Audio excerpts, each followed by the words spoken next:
There we go.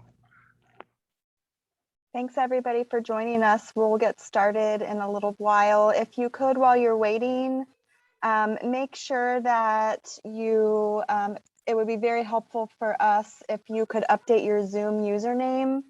You'll notice on the screen, we give you instructions on how to do that. Go down to participants, click on the name and more and rename. And if you could give us your name and your relationship to the district. And then if you're on a phone or an iPad, if you could indicate that, that would also be very helpful for us.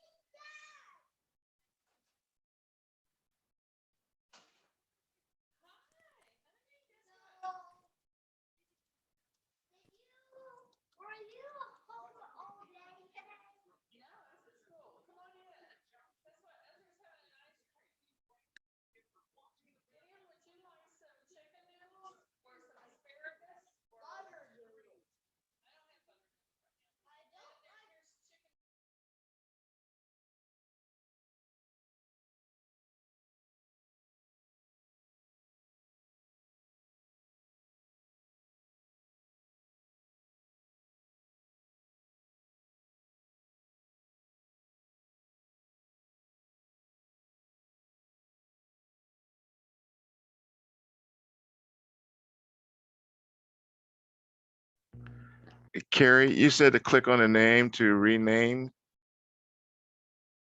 And Yes. what else? If you go down to participants, and then it should bring up, I found my name in the list. if you click on the more button Yeah, with the arrow, it'll give you the option to rename. correct. And if you could just put your name and your relationship to the district, and then if you happen to be on your iPhone, on a phone or iPad, that would be helpful. I got it now. Okay. Great, thanks. You're welcome.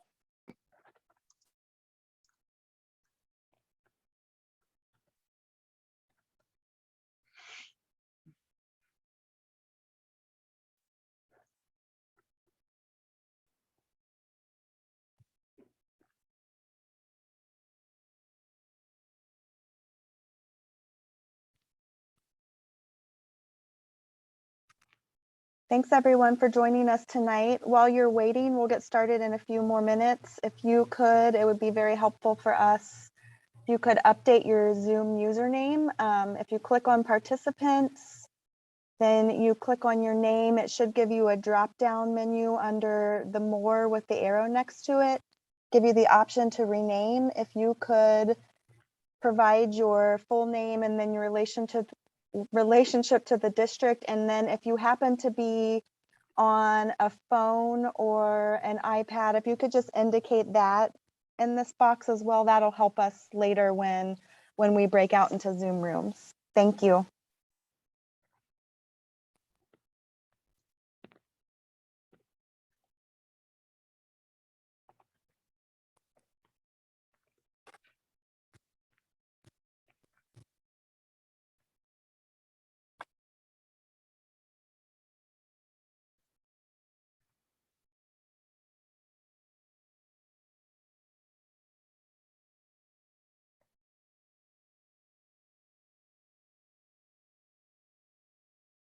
I think we'll get started in a couple more minutes.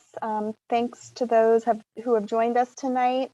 Just one more time, if you're waiting, if you could update your Zoom username. If you click on the participants down in the lower bar and click on your name and the more button with the arrow next to it and rename, if you could enter your name, relationship to the district, and then if you happen to be on a phone or an iPad, if you could just indicate that when you rename yourself as well, that's very helpful for us when we break out into Zoom rooms.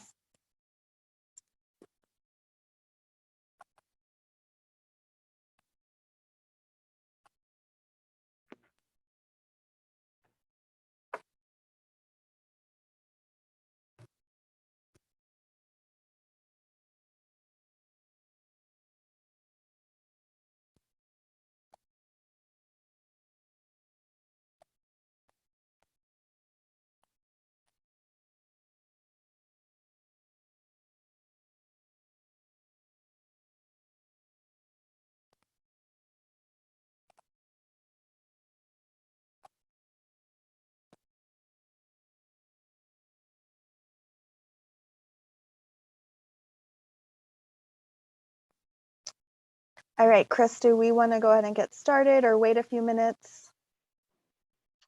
Yeah, out of respect for the people who showed up on time, I'd like to go ahead and get started, and then if we get a crowd all of a sudden, then we can kind of drop back and maybe get them caught up.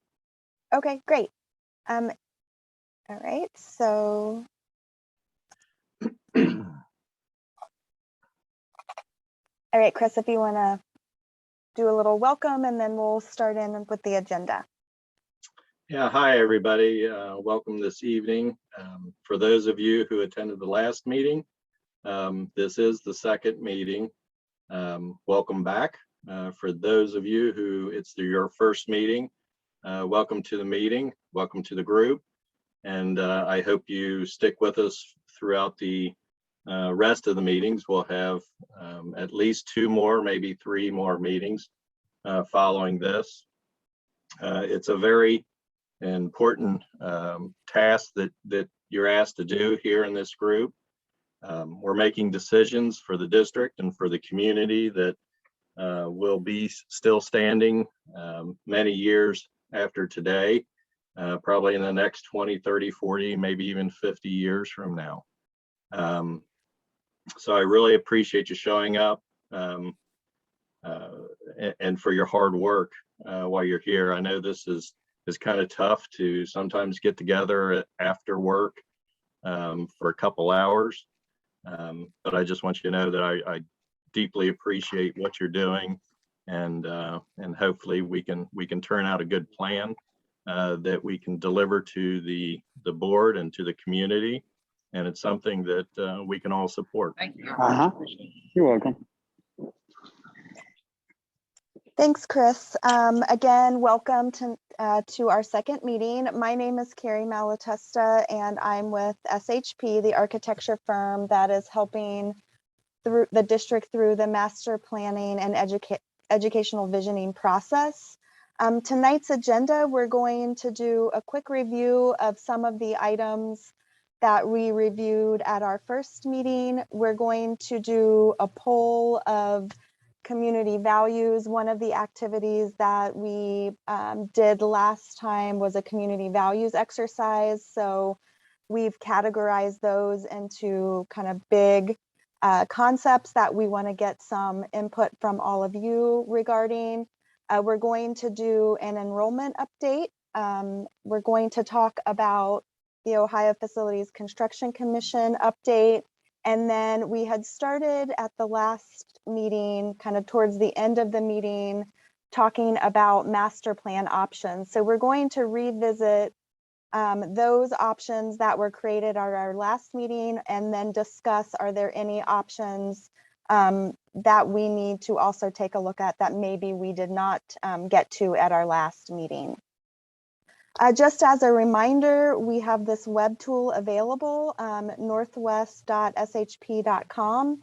And this is where we are posting all of the information from both the community advisory team and the educational visioning team. So I would encourage you to share this website with family, friends, community members. Again, this is where we're posting all of the information. This is a good place for people to go to as a resource for all of the topics that we're discussing in both all of these meetings for the master plan process. As we discussed last time, just based on our experience helping districts with master planning, it's really a kind of it's a three-legged stool. So we want to create a master plan that's educationally appropriate, financially responsible, and community supported. And obviously you all are very integral to making sure that we meet all 3 legs of the stool. We mentioned educational visioning. So we have 2 committees working kind of in parallel for the master planning process. Both teams very important, and input that they're providing very important to the process. The educational visioning team, that's the team that we're working with to really dive deep into all of the hard work that's already been provided and created through the district, through the strategic plan, the portrait of a graduate, and the teaching framework, really using that as a foundation, but really understanding educational delivery and how the facility design needs to support that. And obviously the implications of space on the curriculum to, again, kind of fit that educationally appropriate leg of the stool that I just talked through. So obviously the district has done, and the community has done, a lot of great work. So we're using all of that information as the foundation for the activities that we're doing in the educational visioning team. We've had one meeting last week, and we will have another meeting next week to kind of build on the activities that we did in the first meeting. The community advisory team, that is you all. So again, thanks so much for your time and commitment to this process. But really, you're here to represent the community in understanding the process of the educational needs, the facility conditions, and the financial implications to really advise on the development of the community supported facility master plan. So again, you're seeing kind of those three legs of the stool, all very important. And so we really appreciate the time that you have committed to this process. Todd, do you want to add anything to that? Yeah, just to emphasize that understanding all of these aspects of the district are critical to looking at the future and coming up with of the many possible facility plans, the one that makes sense for you all. So you've got to deeply understand the educational needs and that vision that's coming out. You've got to understand the facility conditions and the need to do something for your facilities in the near future, and whether you're putting money into old facilities or replacing them, to do it in an informed way and to understand the cost of those different options. So it's important to come to all of these meetings, to ask questions, to ask for more information if you need it, to do whatever it takes so you can be comfortable that you've got your arms around the needs of Northwest schools. Okay, big responsibility and a lot to get your arms around. The master planning timeline, we are working towards a recommendation to the Board of Education in October. So we've had our first educational visioning team meeting, as I mentioned. Let me back up. We had a community forum meeting in August to provide as much information to the community as we possibly could. We've had one educational visioning team meeting. This is the second community advisory team meeting, so you can see how educational visioning is feeding into the community advisory team. We will have our second educational visioning team meeting next week. We will have another community advisory, 1 to 2 more community advisory team meetings. And then we're looking at a community survey, a scientific community survey, kind of at the end of September to the beginning of October. And again, all of this is feeding into the recommendation that will be presented to the board in October. And then you can see, again, that plan will be kind of those three legs of the stool. So at our last meeting, we broke up into Zoom rooms and we did a values exercise. So we want to revisit the information that came out of that group exercise activity. And we're going to ask for some input, a poll actually, to really kind of rank these values. So the value discussion was, what about Northwest schools is most important to you and the community, or why should Northwest schools be important to you and the community? So we broke up into small groups. We used Jamboards and we created these sticky notes where there was discussion and everybody's ideas were captured. And then we had each group shared kind of their big picture ideas. what we've done is we've taken all of that information. There was some really great input, a lot of overlap between groups, and we've really put those kind of into 9 values. So I'm going to go through those 9 values, and then you'll start to see how the information from the groups is categorized under that big value. So this is what you said. So this is value number 1, positive external perception. I'm not going to read all of this information. I'll give you a few minutes to read it, but really this idea of that the schools and the campuses are attractive and desirable to both existing and future residents, and this whole idea of strong traditions and being a district where people want to come raise their families and attend public schools. So this is value number 1. These are in no particular order. Just again, giving you kind of these 9 values that we're going to rate.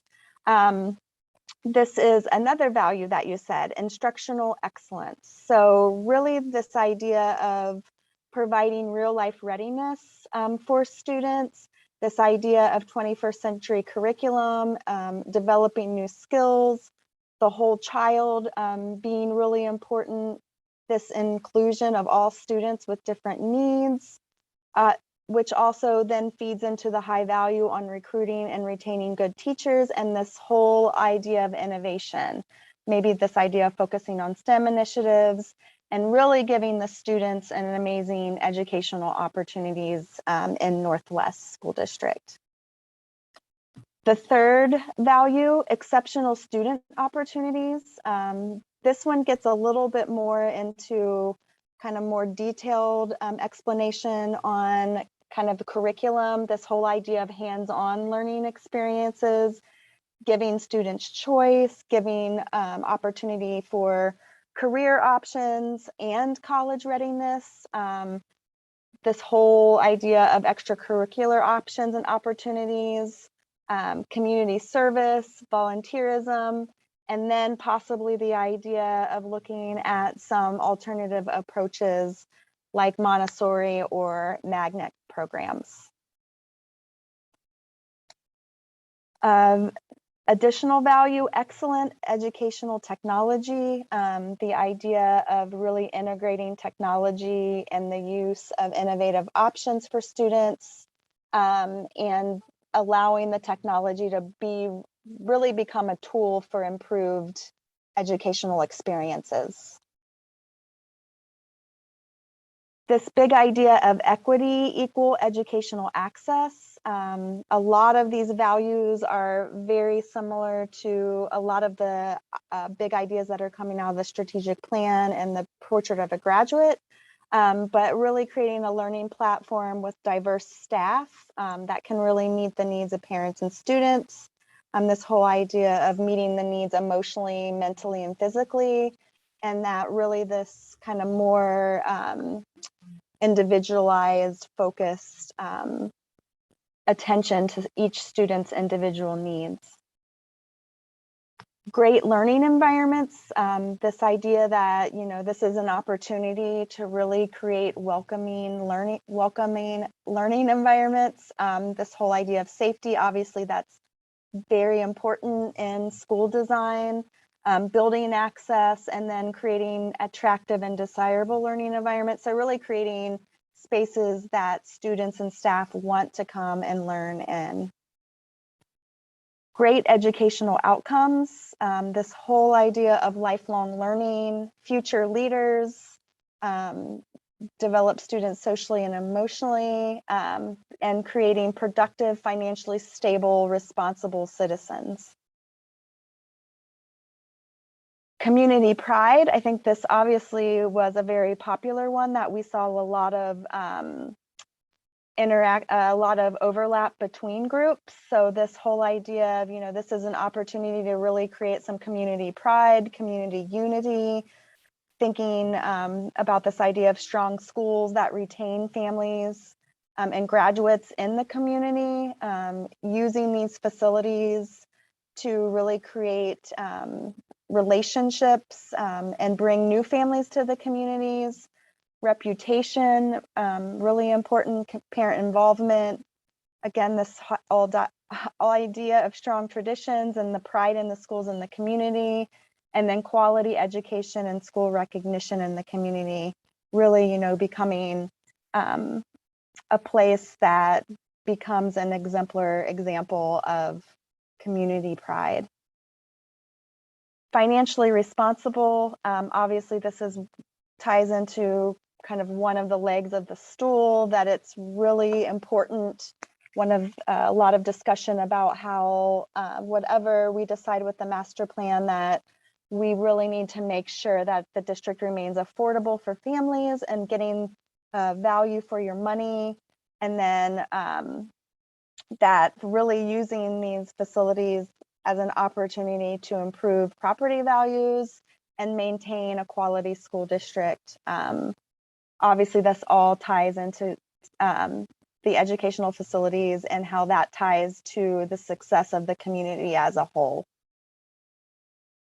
So I went through those pretty quickly, but we wanted to take this opportunity to show you kind of all 9 values in one location. So positive external perception, instructional excellence, exceptional student opportunities, excellent educational technology, equity, equal educational access, great learning environments, great educational outcomes, community pride, and financially responsible. So again, as Todd mentioned, your role as the community advisory team is to really kind of think about these values and how that feeds into the master plan, because we're really going to use these values to really start to develop these options. So of the values listed below, which I've mentioned to 9, we want you to choose only 3 of these. So when you're thinking about all 9 of these, which 3 of these rise to the top for you as a priority? This is going to be a Zoom poll, so you should be getting a pop-up window. There it is. So use the pop-up window, and again, if you could pick 3 of the 9 of these values, again, your priorities, not necessarily in any order, but 3 that are most important to you and the district when we're thinking about a master plan.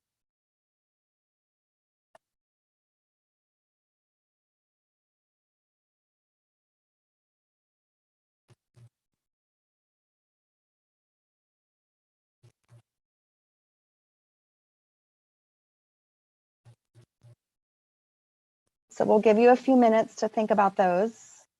Could, again, pick your 3 that you think are most important to a successful master plan for Northwest.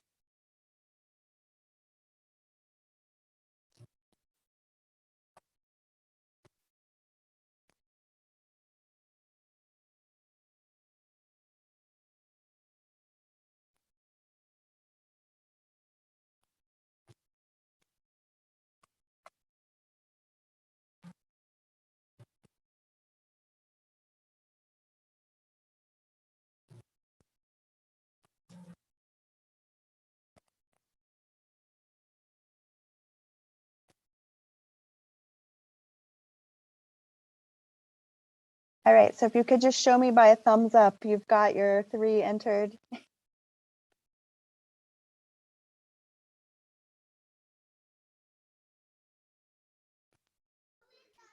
Countdown to close. There we go. Okay, so everybody should be able to see the results. So it looks like instructional excellence, oh, my lights just went out. Instructional excellence and exceptional student opportunities were high at 55%. And then it looks like equity and great learning environments were neck and neck at 40%. So again, we'll take this information and we will use this as kind of a guide when we start to develop some additional master plans and when we start to look at the master plan options and start to kind of whittle them down. This will obviously be used kind of as a guiding light for some of those decisions. Yeah, a quick perspective is this is very focused on education. It's focused on student learning, and that's a great place to start. So thank you. Great. Anything else, Todd, that I think we're good? So thank you for that.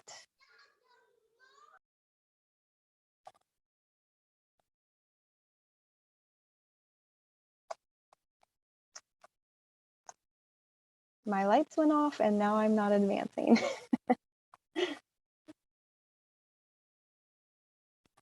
Okay, Todd. All right, thank you, Carrie. All right, as a foundational issue for everyone to be on the same page, following is an update of the condition of your existing facilities. There's a little more information than shared last time if you saw this, but anyway, we'll go over the buildings that you currently have in operation in the district. Houston, again, the educational suitability ranking was at 54%. It's borderline as far as being evaluated as a good building for education. That's both on condition and on ability to support education, but a lot on condition. The state, with the updated assessment, has this ranked at 78% of replacement cost. So it's well over 2/3, and the state would support replacing the building. It has $14.1 million of needed improvements, okay, to keep long-term. All right, next. It's Colerain Elementary. The oldest building in your district. It is also your lowest rated for educational suitability at 47%. I think it's your lowest. The middle school might be in the running, but it's poor. Its renovation to replace ratio is 80%, again, well above 2/3, and it has $20 million of needed improvements.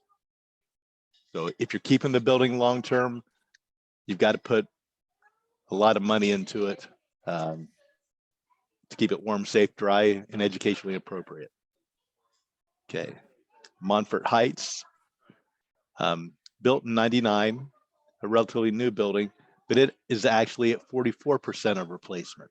So it's mechanical systems, it's pavement, roofing, all of those things are near the end of their life. If we were renovating everything, we would address all of those issues to fully set it up to be good for another 25 years. 10.2 million. Okay. The next three, Struble, Taylor, Pleasant Run, those are your new buildings.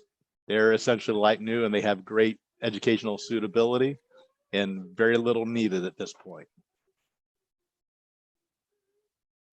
The middle school.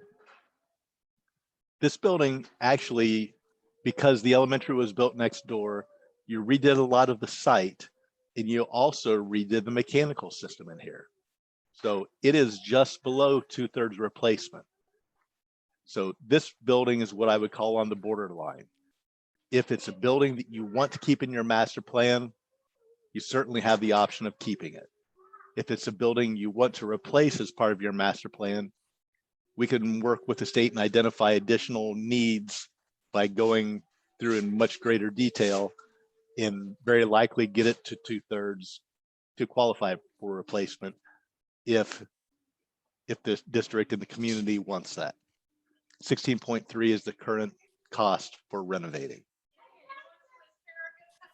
Colerain Middle School, 1930, it's at 46%. So it is 1 percentage point lower than the elementary school in terms of educational suitability.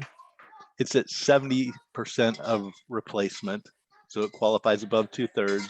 And I will throw out that the elementary school and the middle school, we did not go through these in great detail with the state to update the assessments. because they were previously identified as replaced. So anyway, that percentage number would be higher if we did go through that. White Oak Middle School is at 81% of replacement costs now, 49% suitability rating, 17.6 million of needed repairs. And for those of you that don't know, this building actually has modular classrooms outside to create the capacity to address the students that are currently going there. Okay. Northwest High School. This is new stuff. In the last 10 years, Northwest High School and Colerain High School, they haven't gotten better on their own. They now both are at 69% of replacement costs. So they both qualify for replacement. The cost of renovating Northwest High School is at 38.4 million. Okay. Colerain is similar at 69%. It's a larger building. It's at 50.7 million to fully renovate to state standards and educational environment standards today. So significant dollars. Okay. Anyway, that's just a brief overview. And to summarize this, to keep these buildings long-term, you need to invest in them. And the state is offering a program in a way to get participation, 22% of renovations or replacements from the state. If you want to participate in that program, which you've started. And we'll touch on that a little more in a few minutes. All right. We now have an enrollment projection. Okay. The district hired Cropper McKibben to do a demographic study and be used as the basis for facility planning. The state won't do their enrollment projection until you have your October count, which doesn't quite match up with the time that we need to have a good handle on what direction you would like to go. And these guys will also update this enrollment projection when you have the official counts in October. But they have a very in-depth study that's available for those that would like to read some interesting stuff. All right. This is the summary document that shows their enrollment projection. The three green columns are the past enrollment. The blue columns are the projected. So if you notice, the first blue column is year 2021, 22. That's this school year. But because we haven't reached the official count, they made it into a projection of what they think it will be in October, and then projected 10 years out. So let's go to the next slide, and that will quickly summarize where we are. All right, so the first blue column shows what enrollment they project to be Northwest enrollment in October of this year. It's slightly different than the numbers we used last time, because we were basing those numbers on current enrollment before school started. Okay, so 8,704 is the projected enrollment for this fall. Projecting out to the year 2030, they're projecting 8,003 students. So the difference is they're projecting a 700 student drop in your district's enrollment, a slight drop in the elementary, a moderate drop in the middle school, and the largest drop at the high school level. Okay, so this is sort of foundational for how we plan. Student enrollment drives everything in terms of cost. It's numbers of students times square feet per student times dollars per square foot.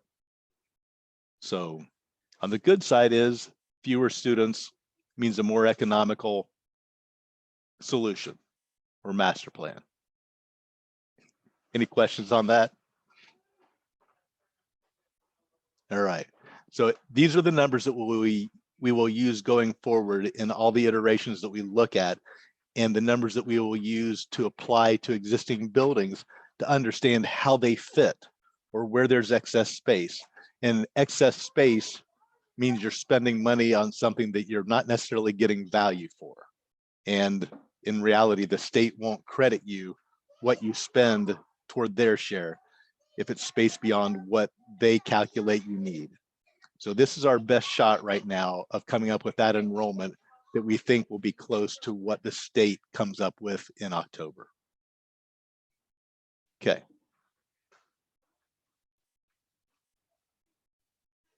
Chris, you want to touch on I'd like this? to, Here you go. yeah, I want to talk a little bit about, so where have we been? You know, we're updating a plan that was originally created back in 2014. And in that plan, it had us replacing replacing 5 of the elementary schools with 3 new schools. We entered into an agreement with the state, and that's called ELP. So it's an extended local partnership program. And in that program, as long as we follow their design criteria, just what Todd was talking about. So as long as we play inside the sandbox that they give us, which is a certain amount of square footage per student, and a lot of other specific details, then we can earn credit while we're spending our local funds. When we did that, the share was 22%, which out of our project earned us almost $17 million worth of credit. Now, what can we spend that credit on is future projects, but it has to be what's called a CFAP project. So we have to wait until the state calls our number. When it's our time to receive a partnership or funding from the state, we can then utilize those funds in that project. We can also possibly, like what we're talking about right now, because we don't know when that number would come up, is to proceed with another ELP project. We would earn that 22% of whatever we spend as long as we follow the design criteria.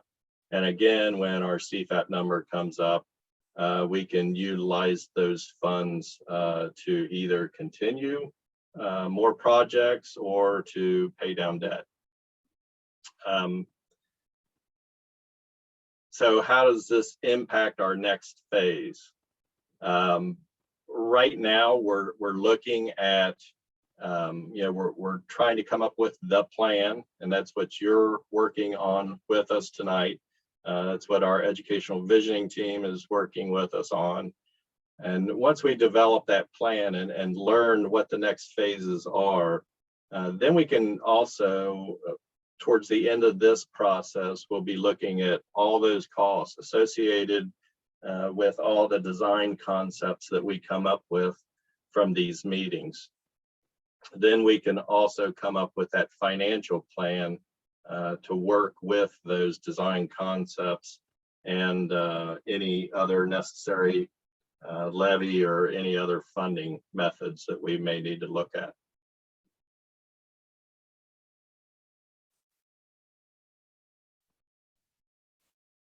Great.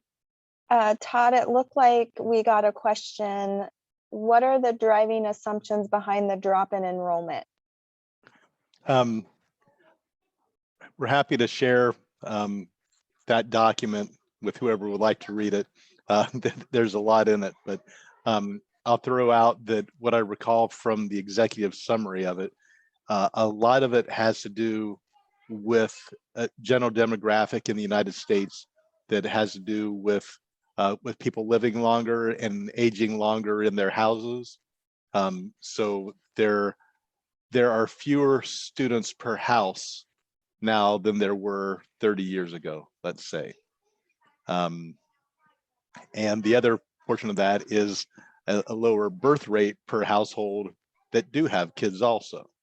So it all conspires to be less dense, and it's a general trend nationally. So anyway. I think also, Todd, this was the initial report. We haven't had time to really sit down and study and sit down with Cropper and discuss how they came to their findings. We know that there's roughly 7 housing developments that could be starting within the next few years. So we want to make sure that they've taken into account, those developments and any plans that maybe the county or the township have for growth in the area. Yeah. We'll take a good look at that. And this one is not the official count. The state will do the one that's official from another demographer, and we'll be able to compare and contrast these results and get them to go to bat against each other. And this is the beginning, but that's in general where we think it is. So history shows that typically the state's projections come in low. And one of the things that we have to really watch is that, if their projections come in low, we size the building based on their enrollment numbers. All of a sudden, these developments happen. We have a spike in our enrollment, and we have no space. That's the worst fear, right? Yeah. I'll throw out, they also couched this enrollment projection with the fact that the past year and a half of COVID has not been a great trending example for data. So they do have some uncertainty more than usual in the numbers they're basing these projections on. But a lot of fact, I will share that I have had this group work in multiple districts over the last 15 years, and they have consistently been around 5% higher than the state's projections. And in the districts that finished their building plan, and we base upon this group's projections rather than the state's, this group was closer to right than the state's. So they do have some track record too, but at their own admission, this is a difficult year to have as much certainty as usual in. So they will redo this again in 2 months. Great. All right, Todd. All right. Currently, the next slide shows how your district is organized. And I think this is correct. Chris, let us know if we're off here any place. But Colerain, Montfort Heights, and Struble feed directly into White Oak and Colerain middle schools and on to Colerain High School. Pleasant Run feeds directly to Pleasant Run and Northwest. Taylor splits and sends some kids to Colerain Middle School and some to Pleasant Run. And then, is this right, Chris, that White Oak sends some to Colerain and some to Northwest? No, White Oak goes to Colerain. Okay. All right. So this is not quite right. All right. Good. Thank you. All right. So other than that, this is your current configuration. And below shows our latest understanding of the enrollment in each building. And it also shows the capacity of those buildings. So this is showing that your current elementary schools have almost 500 student additional capacity in their existing space. Just some condition issues. The middle school is a little under capacity and evidenced by White Oak's modular classrooms. And the 2 high schools appear to be slightly under capacity, but pretty full currently at those numbers. Northwest a little bit lighter, Colerain a little tighter. Is that fair? Okay. All right. That's where you are. So the concepts that were developed The first concept we'll show you is the one that was the master plan from 2014. We took the state's master plan, updated, they have updated cost numbers with this, but they used the old enrollment projections from back then. So what I did was transpose this and apply our new enrollment projection to this master plan to approximate the sizes of buildings and the capacities of buildings that the state would calculate if those were the right enrollment projections. So a few caveats there. So in all of these, we show Houston off to the left as being the preschool center with about 220 kids in it. The state won't officially participate in that, but they won't keep you from doing it if you want to after they give you money. But we will actually count those 220 kids in the elementary schools, is the way the state will look at that. So those 220 kids are actually counted in the 515 preschool through 5th grade students at the top of this diagram under New Colerain at 61,000 square feet. Okay. So the original master plan was to replace Colerain Elementary and Colerain Middle School with a single K-8 building. I broke this apart a little bit, but originally it was envisioned as a single K-8. It doesn't exactly track with the enrollment that follows this. So you have a 515 elementary and a 629 student 6 through 8 component to that. But it can be done. It's just illustrating that it's a little bit disproportionate, but it could essentially operate as 2 buildings.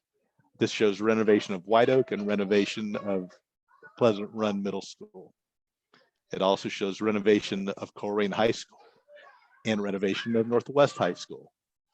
You'll see in this that the difference between the capacity of both high schools and the projected enrollment shows about a 500 student gap. Well, a 500 student excess capacity between the 2 buildings. And that's something that when the state gets involved in, they will actually assign middle school students. If you decide to do it this way and renovate both buildings, they will fill both of those buildings with middle school students to use the space that they're putting money into. But the district would have the choice of paying for the excess space on your own and having exactly this master plan. So it's nothing you have to worry about now, but understand there's a financial penalty to not using space or financial investment to have extra space, however you want to look at it. And you can certainly build an elementary larger than their numbers, a middle school larger than their numbers. And that's where coming up with what makes sense to your community and what amount of safety you want to build into the spaces for future growth that could happen. Okay. Anyway, that's your previous master plan. So that was a master plan option 1. Master plan option 2 was developed by the breakout group 1. Had a lot of similarities to the previous one. Had a K through 8 elementary middle school at Colerain, and it renovated Pleasant Run Middle School. So this would make the Colerain Middle School in this about twice the size of the capacity of the Pleasant Run Middle School.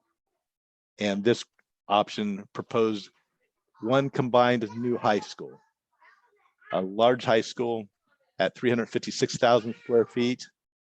And I note there in red that you could renovate and expand Colerain High School to accommodate this with an addition of about 100,000 square feet. Okay, so again, go ahead, Chris. So this plan would do away with the White Oak Middle School as well as 1 high school, correct? Yep. Yep. And you could choose to do this at Northwest High School instead of Colerain. You know, it's not that defined at this point. And as we go through the process, what I want you to think about is what makes sense for Colerain and what doesn't. and not at this meeting, but at the next meeting, we will go through a process to help us eliminate options that don't make sense to you all as representatives of the community.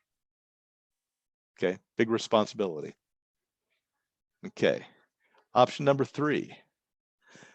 Very similar to option number 2, but it does a 10-12 new high school and a freshman school as standalone. Okay, and that new 10-12 high school is just slightly larger than the current Colerain. FYI. Okay, Montfort Heights, Struble, Pleasant Run, Taylor, those 4 buildings all remain in all of these options. Okay, option 4, a standalone new 515 student elementary school for Colerain. At the middle school level, a combined 6 through 8 for all 1,800 middle school students, and a new high school, same as 2 options before, option number 2 of 356,000 square feet. Okay. By the way, my understanding is you all will have all of these options to look at as you're in your breakout groups later on here. We're going to ask you to review these and discuss which options you most like and what option you would really like that is not shown here. So today we want you to think about what's best in the future and come up with any options that need to be considered at our next, for consideration at our next meeting. Okay, another big assignment. Master plan option 5. This is a new approach. This is the idea of having 6 K through 8 buildings in the district and 3 high schools. Okay, wrap your head around that. By the way, I'll throw out the group 5 proposed this. Don't know what you're thinking, but we will also ask you all when you're recommending which options you really like to provide some basis, what it is about those options that you really like. What does it do educationally, financially, community-wise? What does it do that really makes you think this would be the best option for Northwest in the future? Okay, so this option, it adds on to all 4 existing buildings, and it adds 2 new K-8 buildings.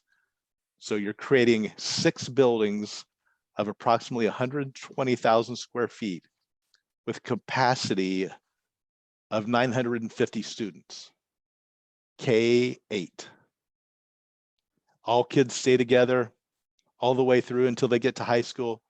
Then each 2 buildings would go to 1 new high school of 759 students. It's a very different approach.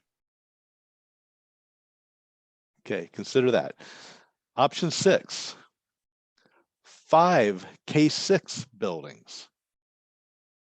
Okay, so we take the 4 existing elementaries that are to remain, and I took the liberty of making them all the same size with the additions. So wasn't sure why, but for lack of another reason, I made them all the same size. This could be a challenge at Montfort Heights, but at this point, anything's possible. We can work out those details later if this is something you really like. So this is 1 new K-6 building and 4 additions to the 4 existing elementaries. This appears to have the priority of keeping K through 6 together. Then we go from those 5 buildings to 3 middle schools. And this shows middle schools of equal size, essentially. This keeps Pleasant Run Middle School at the existing size of 97,000 square feet. So it has a little slightly excess space, but all the buildings will be 591 student middle schools. And then they would transition to 2 new, these are 7-9 middle schools, junior schools, whatever you want to call them. 7-9 buildings. And then 2 10-12 high schools. Okay. The old junior high concept. Somebody's an advocate for that, so we'll let you guys explain that position also. All right. Another K6 concept. In this proposed building, 2 new K6 buildings of 98,000 square feet, basically trying to make all of your buildings all about the same size, but I laid off adding on to Montfort Heights just so we didn't make that site any more congested. So these are all equal, except Montfort Heights is a little smaller. Okay. No additions to those buildings, but we are adding 6th grade. And then the original diagram from the team, which was group 5, a prolific group, had 4 7-12 high schools. I backed it down to 3 for this calculation so that these could be somewhat clean feeder systems going from 2 K6 buildings to a single 7-12 middle school, high school, all at about 1,156 student capacity, 177,000 square feet. And if somebody wanted to advocate to make this 4 instead of 3, please do that, and we'll run that calculation too. Option 8. This is the new 515 student Coleraine Elementary for K5. It's a new Coleraine Elementary for 900 students, and it would be another new middle school or possibly renovating Northwest High School into a middle school with the demolition of the Career Center. And then the high school could be a new building, or it could be Coleraine High School with 100,000 square foot addition. Another option, reasonably efficient, it looks like. Option 9, same as option 8, except it breaks out a freshman school and leaves a 10-12 high school that is just slightly larger than the existing Coleraine High School.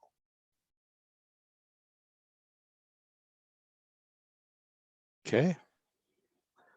Option 10, this is back close to our original concept, the original master plan of a K8 for Coleraine, and then a new White Oak, and renovating Pleasant Run Middle School.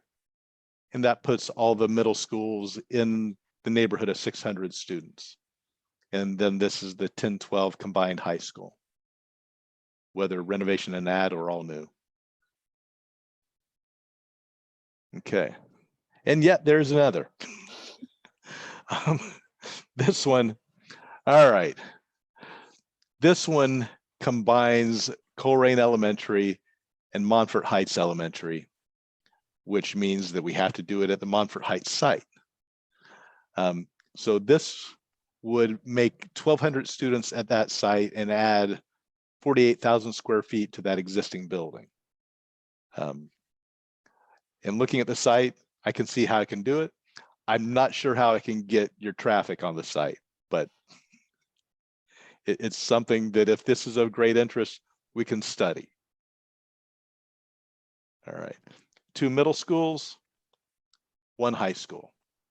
So this is actually the option with the fewest number of, well, I suppose we could do a combined middle school and have only 6 buildings in the district. So, but this is getting down about as lean, as few buildings as you could, if that produced operational savings or for whatever reasons you see that as a priority. So please consider that. And I think this is the last option. Whew. Okay. All right, so I think what we're going to do is we're going to break out into Zoom rooms. We want you to have a discussion about, there were 11 there, 11 master plan concepts. So I'm going to flip over to a Jamboard. For those of you that are on a phone, somebody in your group that's on a computer is probably going to have to be a scribe. So we would like to encourage you, and we will get you the Jamboard link when you go into your Zoom rooms, but we will have provided you basically with where we stand today with capacities and projections and information there. And then master plan option 1, which is the master plan that was created back in 2014. And then if you just keep clicking, this will go through all of the options that Todd just went through. So we want you to have a discussion as a group. You know, is there one of these that was developed that you think, again, like Todd had mentioned, meets the requirements from an educational perspective, a community perspective? You can go over here and add a sticky note. So if you have a comment that you want to make sure that we understand on a particular master plan, I think that would be helpful for us. You could also just use the text function over here and add text boxes. I think if you could start to capture some of the comments on each of these, we're going to give you probably 25 to 30 minutes as a group to discuss the 11 options, develop another option if you think there's something that has been missed or that hasn't been brought to the discussion. I think at this point, Todd, correct me if I'm wrong, no idea is a bad idea at this option. At our next meeting, we'll start to look at how we can start to maybe look at these and prioritize them and whittle them down to I don't know how many we're trying to get to options. But we want you again to kind of have a discussion. So we're going to send you into a Zoom room. The Zoom room window will pop up and you will make sure that you want to join. Jennifer and I are going to come in and we will be chatting you your Jamboard link. So you can access that. Again, if you're on a phone, somebody in your group will probably have to share their screen, but if we could get a scribe to kind of capture all of the comments on each, maybe some of these, like you're just like, no way. I would just put no way on the Jamboard.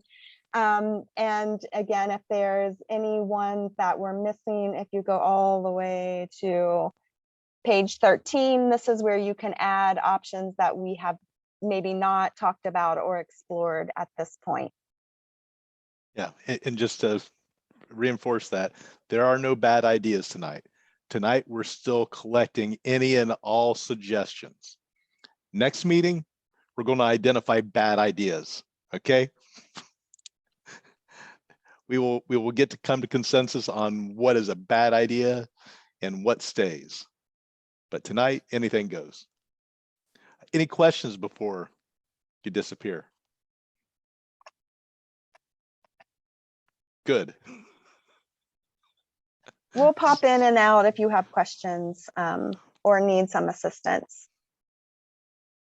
Okay, Bill, I think we're ready.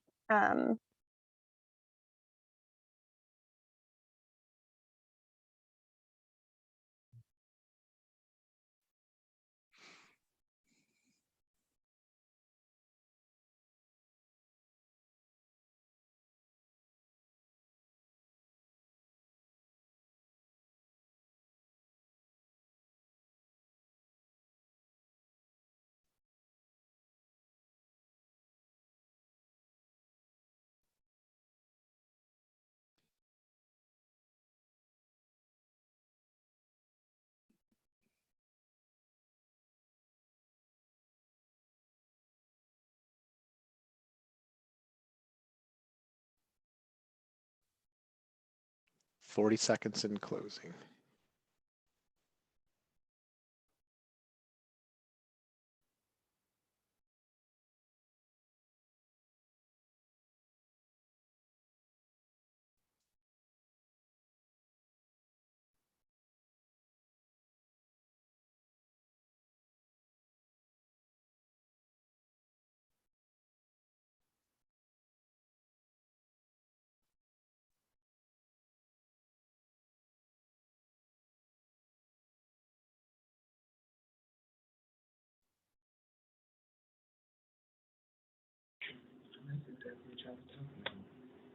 Mm-hmm. So instead of 3, 2.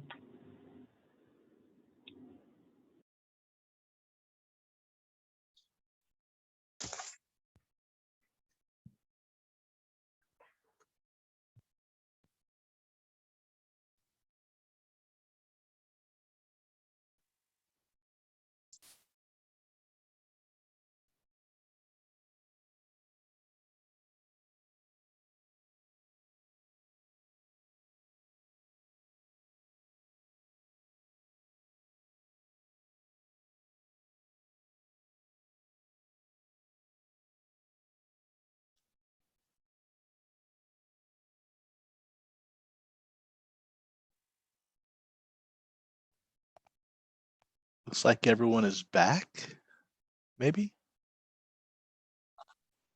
Yep, everyone is back. So Todd, do Alright. you want me to share Jamboards and just, what do you want to do?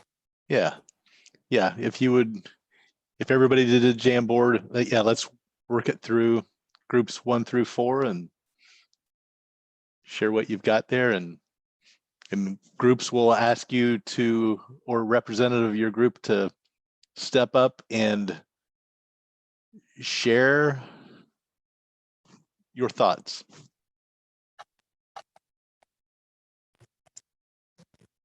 Can everybody see this? I'm stuck in, what view is this? Zoom meeting? How do I get back to see everybody? I clicked on something. Yeah, we can see your There's- screen, Carrie. Okay, thank you. Yep, I can see it now. Yeah.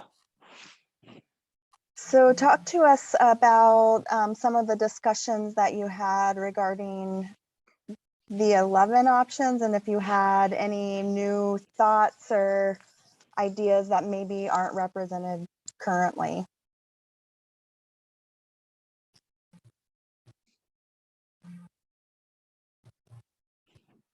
Group 1.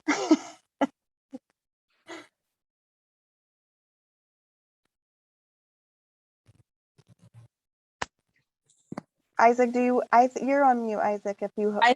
One who had all of our sticky notes down. Okay, great. Thank you, Angela. Okay. Can you hear me now? Yes. We were in our group, we were just throwing ideas out about how we perceive a school should be set up.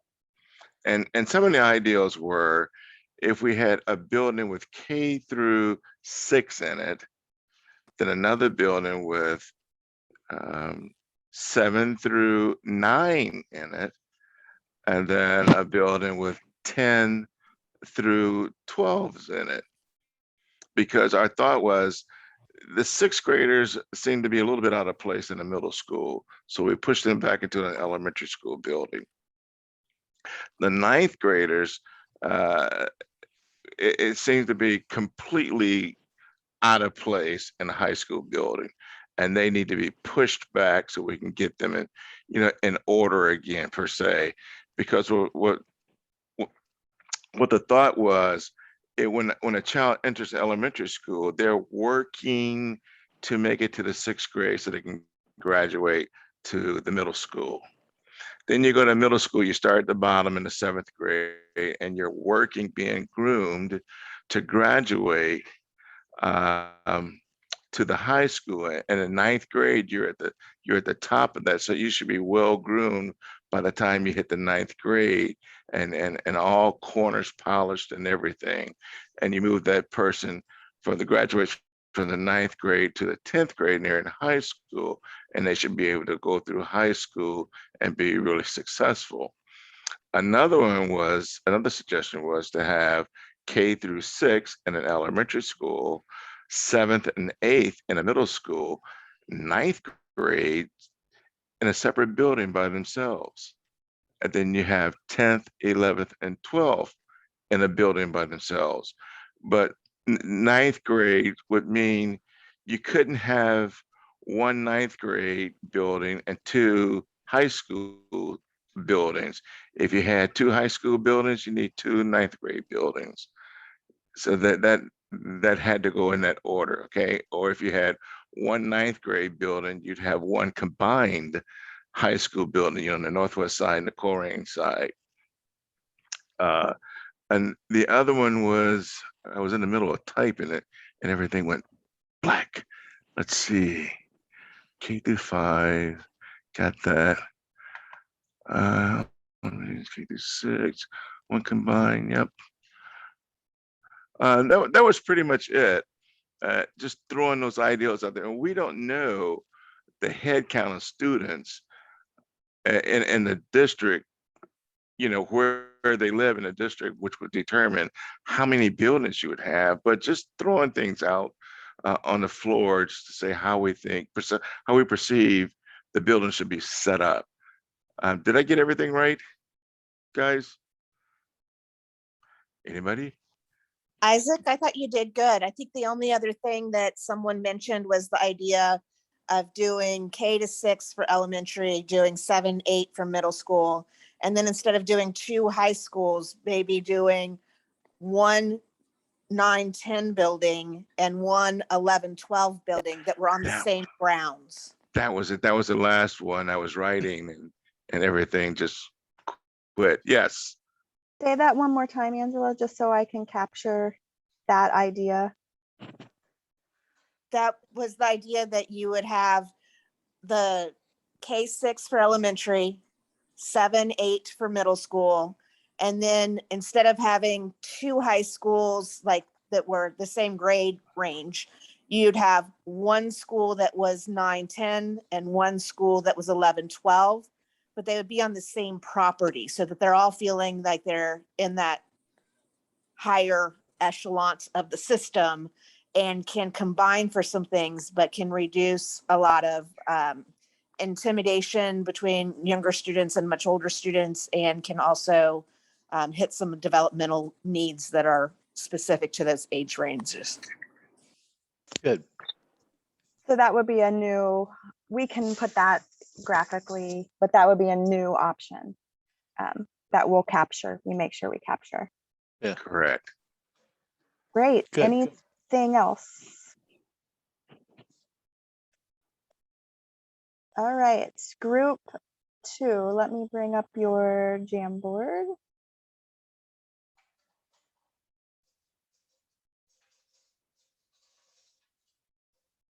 Anyway, thank you, group 1.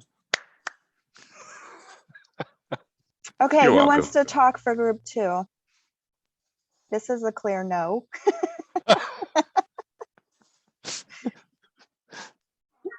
I'll say that those giant no's were not intentional. I wrote no in a normal font and then I hit save and it made it massive. So that should be just perceived as a gentle, like, not this one. Was there one of the existing master plan options that you talked more about or you thought was more successful option, or I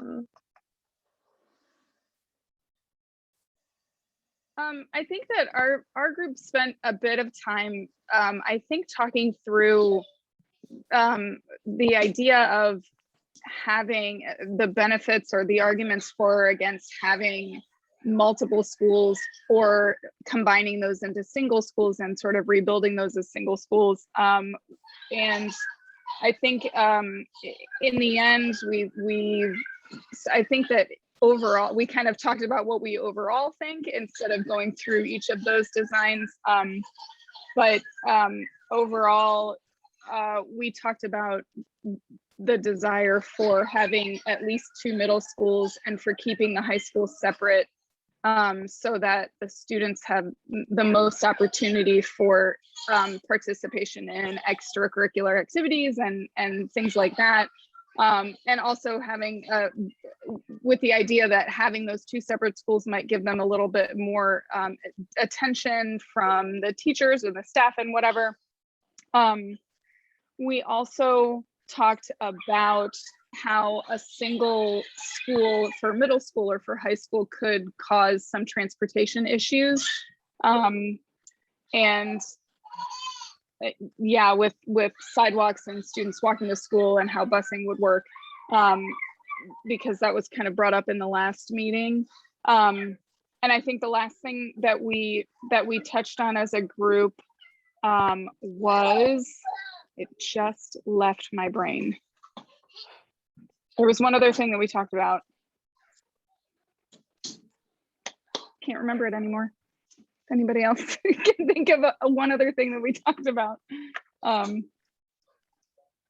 property value for the wherever the new building would go, bringing it up for the community so that they would be on board and not have to worry about property value and all that stuff. I think that was one of the things that I had heard when I jumped into the meeting. Yeah, that we definitely did talk about that.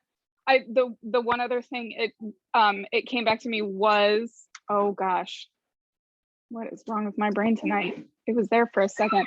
Oh, we also talked a little bit about how a large shift in how the buildings are physically structured and where kids are going, a huge shift in that might not be as palatable to the community as sticking with something that is going to be a little more familiar. And if a giant change is kind of presented for approval by the massive community of taxpayers who don't all have kids that go to school, might not be approved.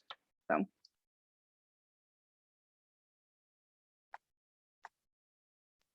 I'm just writing this so we get it.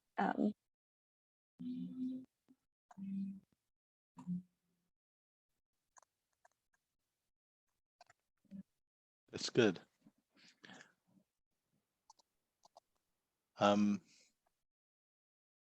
Out of that, was there any new master plan option that you were specifically thinking would address? I don't think we got quite that far. I think that in the end, it kind of felt like we were leaning a little bit more toward something that one of the plans that probably already exists versus presenting something that was completely different. I don't think that the needs of the people in group 2 were not met by one of the options that you presented here. I think it was Can I throw in definitely, what- oh, I'm sorry, go ahead. Go ahead and finish your thought. I think from what I gathered, because I came in late, but just the census of the group that I was involved in, which was this one, no freshman building. That's what I gathered, and I agree with that. Just so that there is some kind of integration with where you're the big kid at middle school or you're the new little goldfish in the big pond at high school, just so that there is some kind of assimilation into becoming, just so there's no like sectioning off of like the freshmen and then that way you're kind of, because you're still going to have that problem of being thrown into the curriculum of high school when you're a 10th grader. So I think, I can't speak for everyone, but from the group I understood is just no freshman building, just there would be freshmen somewhere, whether it be in the middle school or high school building. I had two things that I wanted to share. That when we talk about where we're dividing up the kids, more so than facility, I think we need to talk about student ability and readiness. And in days gone by, we were grouped kindergarten through 6, 7, 8, 9, and then 10, 11, 12. And we changed that, moved the 6th grade up to the middle school so that it was 6, 7, 8. Because we felt like that was a more age appropriate group for a middle school experience where they can try out lots of new things and try to zero in on the things that they really like. And so if we were to go back with 6th grade and then bump them up 7, 8, 9 or 7, 8 and 9, 10, 11, 12, in some ways we're kind of going backwards in the way that we're thinking about how to address the kids. And the second thing that I think we have to consider too in all of this is that building the buildings is one cost, but ongoing costs and operating expenses will be really the biggest thing in the long run. And when you make those divisions, you have to look at what staff can teach what courses, what they're certified to teach, and whether or not they can actually, if we would need more staff in order to accomplish what you're trying to do. Good point. I wondered too with that, because my dad had went through the same curriculum, and when I had started, that kind of changed where you would be 6th, 7th, 8th, and then 9th, 10th, 11th, and 12th. And so he was able to actually have the, where you're a 6th grader in elementary school, and then that division that you were talking about. But he was also able to focus on trades in high school. And that curriculum was just kind of taken out. I'm from Indiana, but that curriculum was taken out. So I think that, not everybody goes to college, and that's okay. But, as long as maybe if the curriculum changes to where that, the 10, 11, 12 are together, if it's smaller, then you can have trades that are together, shop class or something, just something to where students may feel a little bit more prepared if they don't want to go to college, or if they find a hobby that they want to turn into a career. So. Right. That's good. I will pick. Thank you. Anything else from group 2? I think transportation was also brought up, and that's the main thing that I've been hearing a lot of. And so I think that from the previous meeting that I was a part of, I think it was group 4, there were stipulations of, well, sometimes if you do get that big high school back, then transportation might come back, like bus routes. So I think there has to be a strong argument of, okay, this is all one hub where all these kids are going. Transportation is going to be there, or sidewalks are going to be there. So it's easier for walkers, bikers or bus drivers and stuff like that to get to the kids to take them. So. Yeah. One thing I wrote down from the comments is, Chris, I want to touch base with you on the various options and just get a feeling for conceptual transportation implications of different options, of which ones become transportation crazy, that kind of thing. So you might give that a little thought between now and when we talk again. And I think based on the time, we probably should move on to group 3.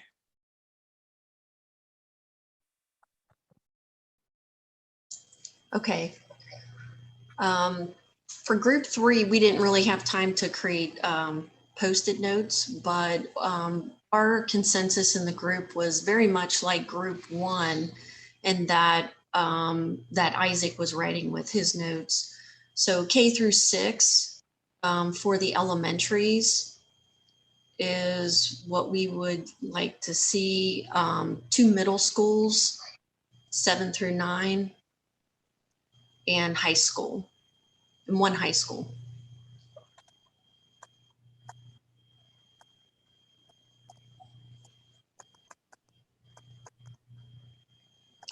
And I had went through the school system. That was the similar scenario when we went through that.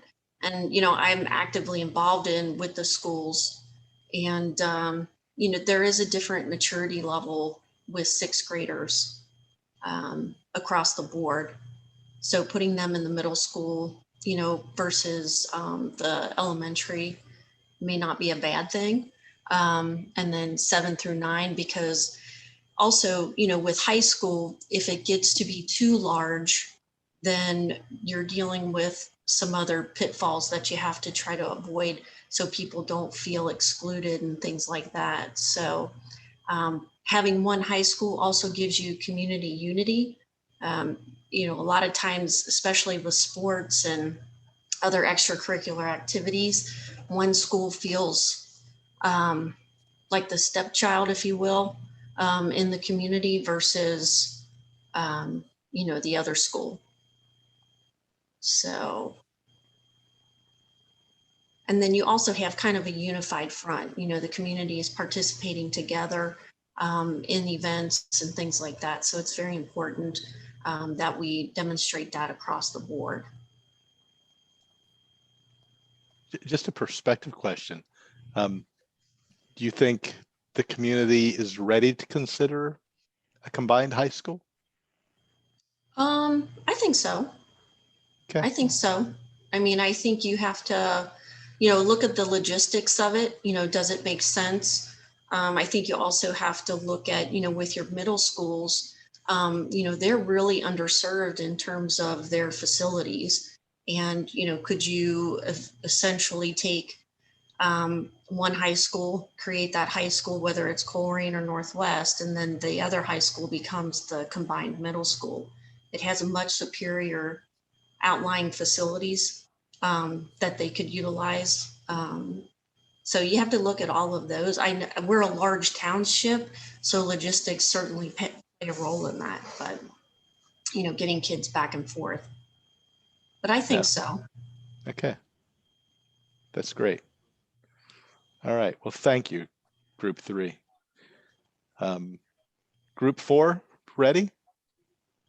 I think we are ready, and shout out to Lindsay Creasy, who tried to gather all the notes she could from a very sporadic conversation all over the place, certainly not slide by slide.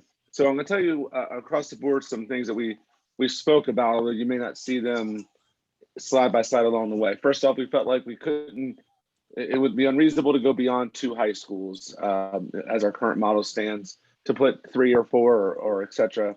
Having 2 high schools already puts us in a little bit of a difficult position of trying to create equity between the North and the South. And so going beyond that didn't make a lot of sense, and also would be kind of a not as fruitful use of resources as some of those classes that tend to yield less students per teacher. Currently we're offering them on both sides. To add another one would put us yet in another spot. In addition to that, we did not feel like the freshman building concept was going to be fruitful. There's been some examples given of people who have worked at freshman buildings or have went to freshman buildings. The consensus overall was it was a feeling of kind of I think the word was used was purgatory between middle school and high school, as you just go there for 1 year, transition in, and then all of a sudden you're out again. Hard to create culture in that mode. Not to keep saying no to everything, but I just want to add another piece here, which is that we felt like adding 6th grade to elementary would be very difficult and not beneficial to the students themselves. First off, if you look at our current 900-person buildings, they're pretty close to full. To try to add 5 sections or 6 sections of 6th grade, there would be incredibly difficult. In addition to that, there is a transition maturity-wise. It goes from 5 to 6. And I think our buildings do a really good job of separating the 6 from the 7, 8. They have their own floor. They don't share electives. They're not necessarily crossing paths very often. In the middle school, typically it's just at arrival, dismissal, and honestly, not even that often a bell change. So they do tend to have a bit of a school within a school. And our 6th grade teachers do an incredible job of kind of walking the students through that transitional year. They do a really, really good job of that. So keeping 6th grade at the middle school level. Not to keep saying no, but I got a yes, which is looking at that K-8 building made a lot of sense. The K-8 building would make a lot of sense, especially if you can design it with a school within a school, meaning that you have that K-5 model, and then really separate is that 6, 7, 8, so that they do feel differently. They're treated differently. There's processes that are very different. They probably have some shared common spaces that would be cost effective, but ultimately really looking at the 2 schools within 1 campus with some common space in between made a lot of sense. And then kind of out of nowhere, somebody came up with this really crazy idea. Not that it can go real far, I'm not real sure, but just this concept of what if we had 1 high school and then also dedicated a lot of space to career tech that is our own. Currently, we give a lot of our dollars to our fantastic partner, Butler Tech. They are great to work with, but we also do see quite a bit of our funding going to them, as when a kid transitions to Butler Tech, a lot of those dollars go with them to Butler Tech.